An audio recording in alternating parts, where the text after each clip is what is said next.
Hey up lads and lasses, Damfire here. Back again, and we're bringing you a tier list on all the captains. So yeah, we're going to jump straight into it. So, first off, we have Technician Demi.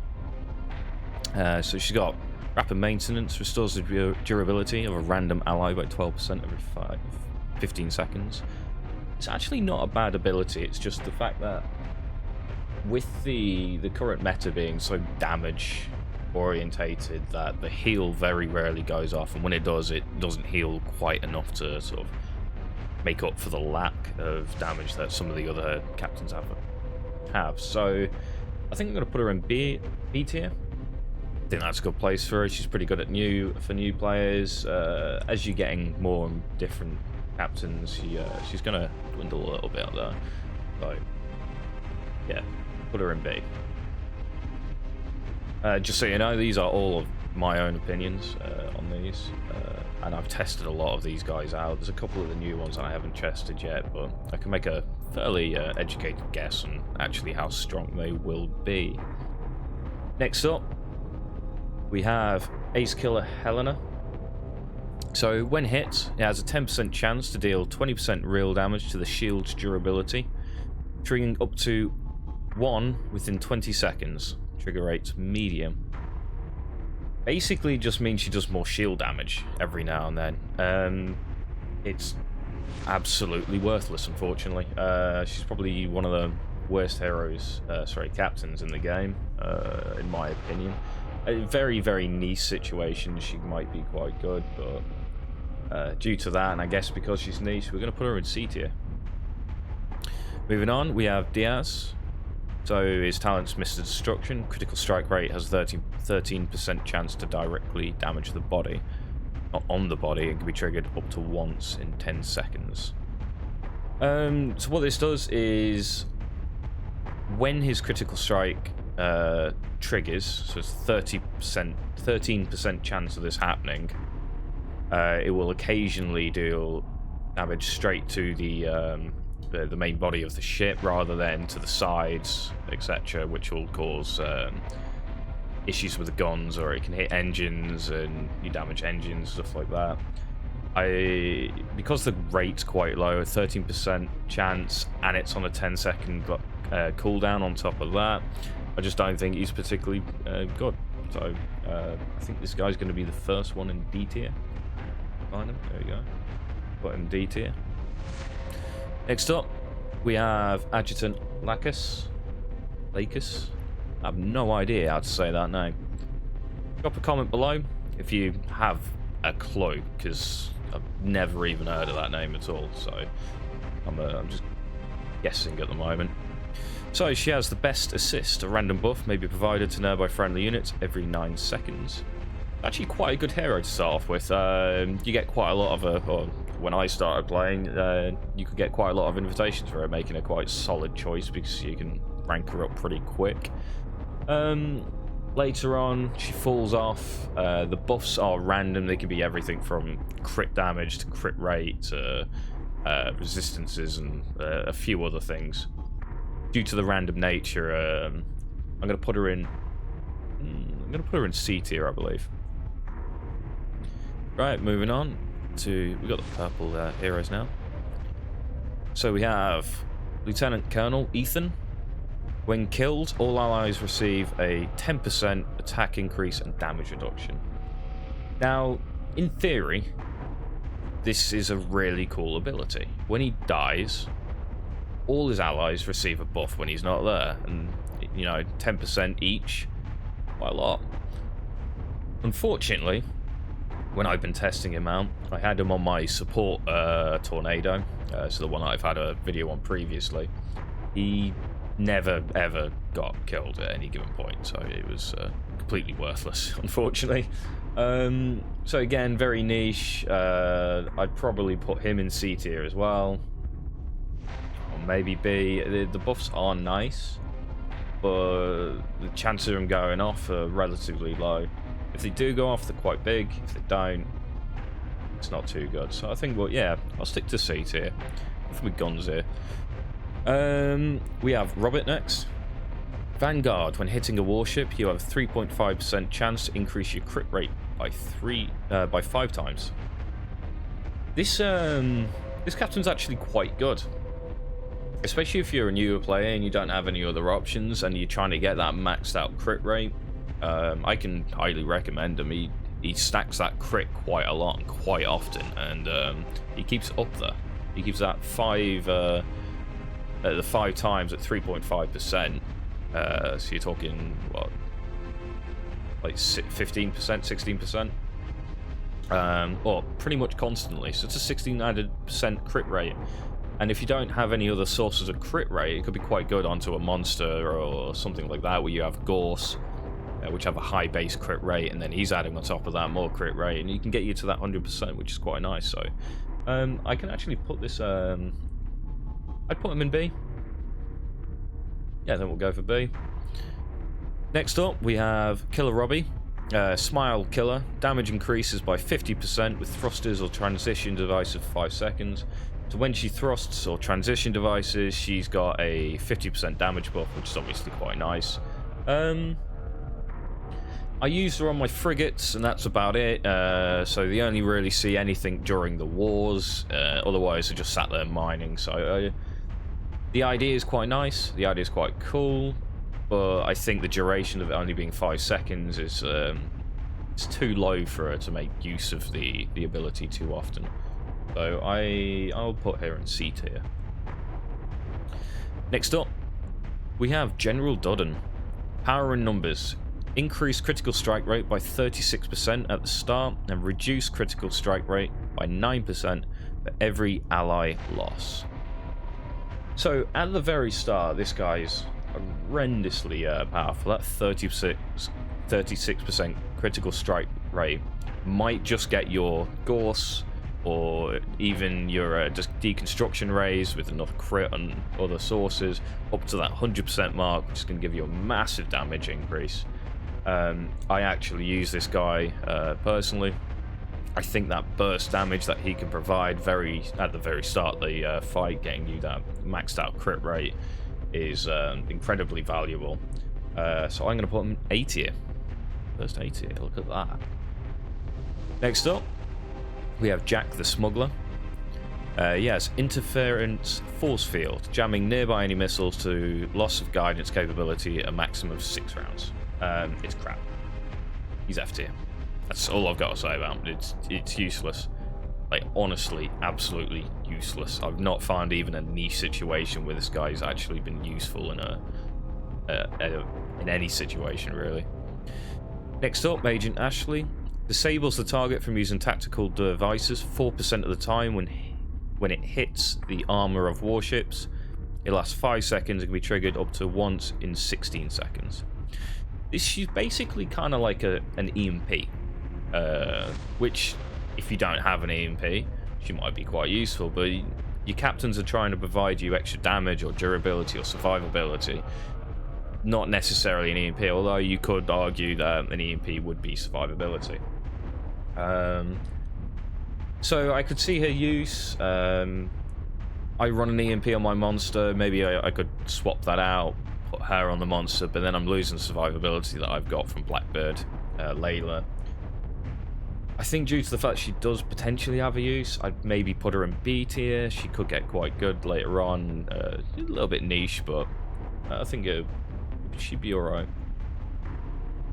Next up, we have Instructor Brian, or Brian. When hit, has a 20% chance of eliminating an abnormal state. It's very, very situational most of the time, because he doesn't provide anything other than that. I don't recommend him. Yeah, I think he's B tier. Next up, we have Lieutenant Teresa. Marks a target being locked for damage increase by 17.5%. I believe that goes up to 20% even. Yeah, 20%. Trigger rate's high. This is actually quite good. Because of the way it works, it actually keeps a lock on for a period of time, and because it's got a high trigger rate anyway, you pretty much always get the trigger on a ship. So getting a 20% damage buff is actually quite nice. I'd probably put a B tier, maybe A tier. I think she should be around that area. So yeah, we'll go B tier, I think. I don't want to put her A tier, but there are better captains out there, so we'll stick to B tier. Next up, we've got Rand. It may give all allies 20% speed and crit 25% every 15 seconds. This, as far as I know, does trigger pretty much every 15 seconds. I've not seen it miss a trigger too often at all, so it's actually got a pretty good trigger rate, even though it says it's medium, but I personally think it's like high. If you don't have Dudden, or you want somebody who does Dudden's ability, but without the drawback of when Dudden dies or an ally dies, you lose the crit rate, Rand might be a good option. So yeah, I used to run this guy for a very long time until Dudden came out, and then I've replaced Rand with Dudden, but I could easily swap between the two. It really wouldn't make much of a difference, so I'm going to stick him in A tier. Next up, we have Jim. An all-missile launch, which isn't true, it's just any common device. I don't know why they decided to call it an all-missile launch. Instantly cooldown 5 common devices with the highest battle rating and launch it fast in 1.4 seconds. S tier. This guy's ability to chuck out damage is absolutely insane, especially on high cooldown weapons. So you have the likes of the deconstruction rays, which have a 15-second cooldown. This guy is all of a sudden just firing those off, and it can cycle. The trigger rate's low, but I've seen it fire, and then 2 seconds later, he's just fired off again, and I've seen him do it 2-3 times sometimes in a row. And the damage output when he does that is incredible. Like, honestly, easily one of the best heroes, especially if you've got weapons with longer cooldowns and that type of thing. Highly recommend him for new players and veterans. He's S tier, has to be. The Deadly Hunter, the IQ Director Katina. So she gets the deals, I think it's 40% more damage to units with less than 50% HP. Basically does what a decon ray does. As the damage, as the enemy's more damage, the decon's damage increases. It's more or less the same thing. 50% damage at 40% damage at 50% HP is actually a lot, and it can mean the difference between you getting that last volley off and killing that monster off, or it surviving and potentially healing because it gets a kill and it's got Blackbird Layla on it. Due to that and the massive amount of damage you can get with her, I think I'll put her in A tier. I think she deserves that at least. Next up, we have Surf. Desperate to survive. When you are alone, increases attack by 26% and restores 20% durability for every enemy destroyed. Now this is an odd one, because what it says it doesn't actually do, as we've found out. The 20% durability for every enemy destroyed, this is actually at 3 stars, so it's much higher than this, I believe. But I don't have a 5 star, so I can't comment on exactly what the numbers are for her. But she does restore durability when anything gets destroyed. It doesn't matter that if she's alone.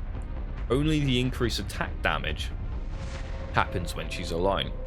So she acts very similar to Blackbird Layla, with an increased heal, but without the attack damage and the attack boost that Layla has.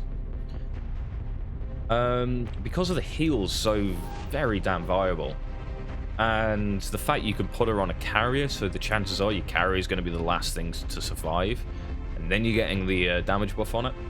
A tier. I think she's very, very strong, and definitely worth it if you can get hold of her.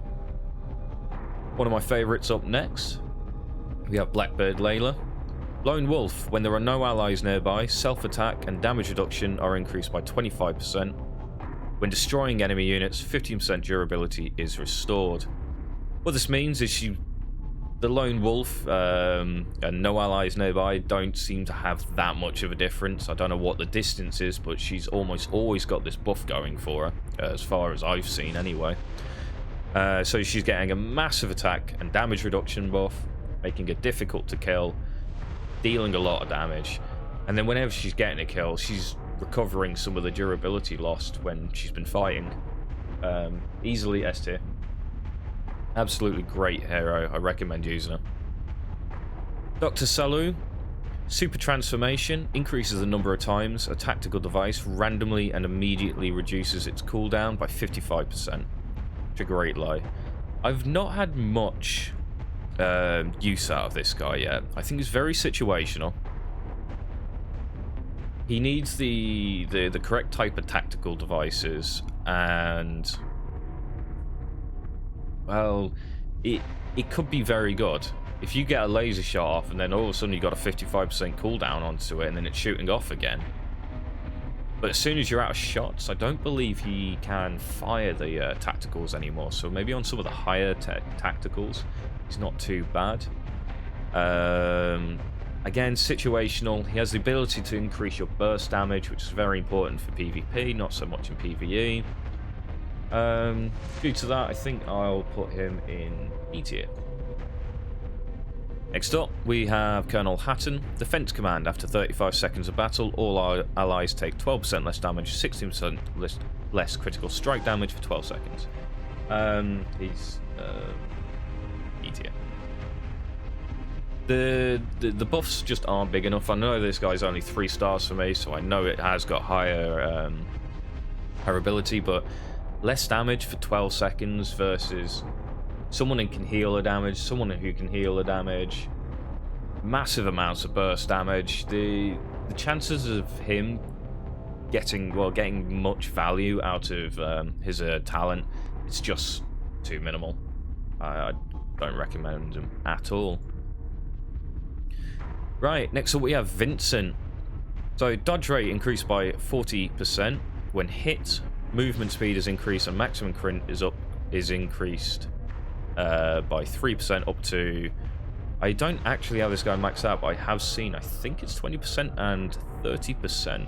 So 20% max speed and 30% increased crit damage.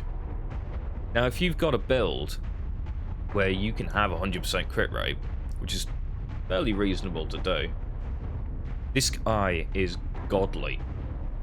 I've been testing with him, and the dodge rate is nuts. He was quite literally taking, well, about 40% less hits, which is a 40% damage reduction.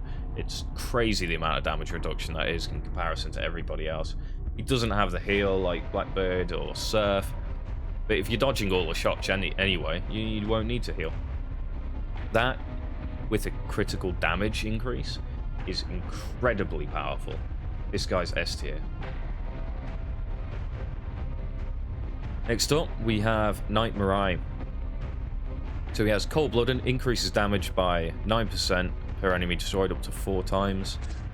I believe it actually goes up to 12%. Yeah, 12% up to 5 times. So that's a 60% damage increase. He's very, very good in Wolf Squad. He's useless in Arena because you'll only ever get that to 4 times, and at that point you've won. So is a, what, 12 to 22% would probably be average if he stays alive that long. Is that worth it? In my opinion, it's not, but because he's quite good in Wolf, because you're getting 60% damage increase, that's like a permanent buff at that point until the ship gets blown up. So Wolf Squad, yeah, I recommend him. He's not bad in PvE. I just wouldn't use him for PvP in Arena or Wars. So I think it's B tier, because it is situational, but he is viable in most of the PvE situations, and he's obviously viable for Wolf Squad, so yeah, I can definitely put him up there. Princess Leia. So she has Benevolence, which is after 25 seconds of battle, all ally warships are gain 16% durability. I've not got a maxed. I believe that goes up to 22% or somewhere around there. Correct me in the comments if I'm wrong. She's sort of good. She is at the very start of the game if you're lucky to get her early on. Because when everyone's laser spamming in arena and can't EMP yet because you don't have one, she can sometimes heal out that damage that you've taken initially and keep you in the fight a little bit longer. The fact her ability only triggers once is very, very bad though. Due to that, I'm going to put her in C tier. Now we have Rudolph, Wrath of the Empire. After the battle starts, all allies' damage increases by 12% for 15 seconds. Another one that's a very bursty talent. So your initial fight and your initial start in an arena fight, you're going to get loads of damage out. His burst and that amount of damage increase that he can provide to the rest of your allies might be enough to just remove a ship out of the arena. If you can remove a ship, that's going to make it very, very strong, because now you're 4 ships up versus their 3 ships, and you can just DPS as you like at that point, just knocking a single ship out one at a time. Due to that, I want to put him in B tier because, again, it's PvP specifically. He's not very good in PvE situations, and I don't think he's as good as Surf or Dudden or Rand. So yeah, I think he's a B tier. He's a solid B though, a B plus. Now we've got Mercenary Captain Baron.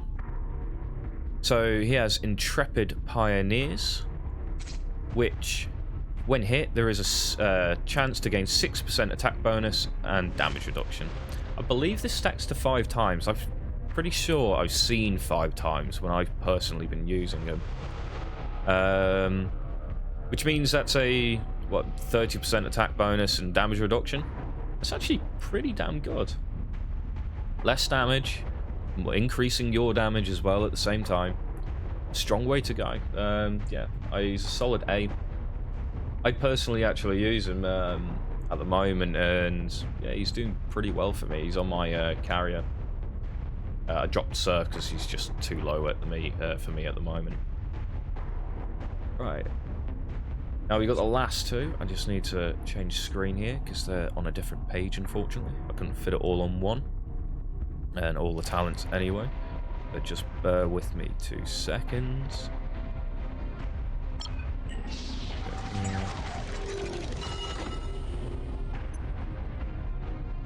So we'll do Vivian first. So these are the 2 new heroes that are currently in the probability up, so the event that's currently out. She has Innocence. When dodging an attack, there's a 30% chance to eliminate an enemy buff at a minimum interval of 5 seconds.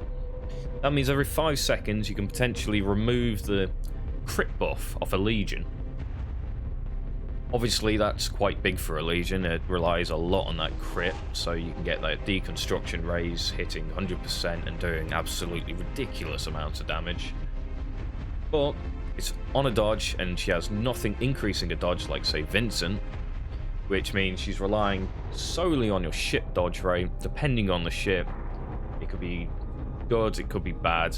I've not personally played with her, so I don't want to put her in B, so I'm going to be a little bit mean. I'm going to put her in C. I'll get some testing out, and I can update this as I go. And yeah, we'll see. She might be better, she might be worse. Again, it's something that needs testing. Last up, we have the new SSR captain. We have Karen. Supply the command when using a tactical device. Mark the target so that it takes 15% more damage and has a 15% chance of returning use. Well, you see, so it can do 15% more damage, and returning the use is actually quite nice, but genuinely in arenas, this isn't going to trigger too often. Now, potentially in Wolf, it might be useful, but without damage reduction or healing, it's not too good in Wolf. I think she's B tier. I really do. I wanted it to be better, but most of these have got more damage increases on them. Okay, this may potentially go up high and potentially let you use your tactical device more often. And if it works on lasers, so it's on each tick, it has a 15% probability that it'll increase. It might be very strong, but at the moment I can't test her out. Because obviously, you know, you're firing your laser off for a few seconds and it's ticking several times. It might be quite strong at that point. Until then, I really don't know. Because on a torpedo, 15% chance it hits, does nothing. You're going to get maybe the extra damage, the 15% more damage, and it's quite a lot on some of the big torpedoes. They hit for a lot of damage. But yeah, it might be good. We'll have to wait and see. And I'll get some testing done. I'll keep this list updated. I'll put links for this list in the description below so you can come and check it out. I'll follow me on Twitter as well. I'll be tweeting this out so you can come and check that out when I've been updating it, and I'll let you guys know. Other than that, I do stream Wednesdays, Fridays and Saturdays from 7 PM GMT +1 because it's summertime at the moment. Woohoo! And yeah, come check it out. I'm playing some Battlefleet Gothic Armada 2. It's a Warhammer-based game, so if you're a Warhammer fan, you know, I'm playing Chaos at the moment, so Blood for the Blood God. Come check it out. If not, leave a comment below if you enjoyed the video, and subscribe, and I'll catch you guys next time.